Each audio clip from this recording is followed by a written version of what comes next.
વધારે કાઢવું પડે. બીપી વધારે હશે, જો તમારે હવે બીપી તો નોર્મલ છે, 130 ને 90 જ છે. 140 થઈ જાય ને તમારે તોય નોર્મલ છે, કેમ કે તમારી ઉંમર જ 65 વર્ષના છે, ઠીક ને? તો તમારે 50-60 ની ઉંમર, તમે તો એક્ટિવ છો, ઘરના કરો, દુકાનના કરો, તો આમાં તમારે ભલે ને 150 આવે તોય નોર્મલ છે, 160 આવે નોર્મલ છે, પણ આ 90 તો વધારે તમારે 100 થઈ જાય ને આ નહીં હાલે.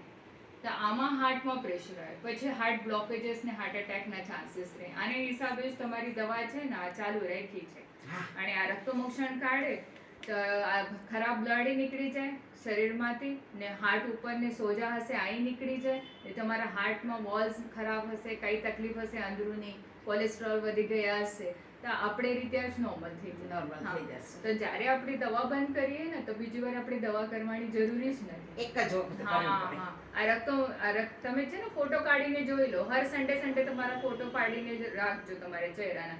તમારે જો તે કેટલા ડાર્ક સર્કલ હતા, તમારે 15 દિવસ ને 1 મહિના પછી તમારા ચહેરા જોજો, તમારે સાવ ક્લિયર થઈ જશે એકદમ. કેમ કે નીંદર આવે ને પેટ શાંત થઈ જશે, તમારે એસિડ નીકળી જાય શરીરમાંથી, બીપી ની ગોળીના છે ને બીપી નોર્મલ કરે, પણ સાઈડ ઇફેક્ટ બહુ આવે આનાથી. બ્રેન સુકાઈ જાય, કિડની લીવર સુકાઈ જાય, આનાથી તમારા શરીર બગડી ગયા છે.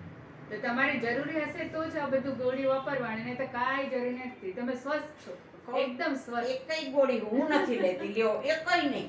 તારે એટલું માથું દુખતું હોય ને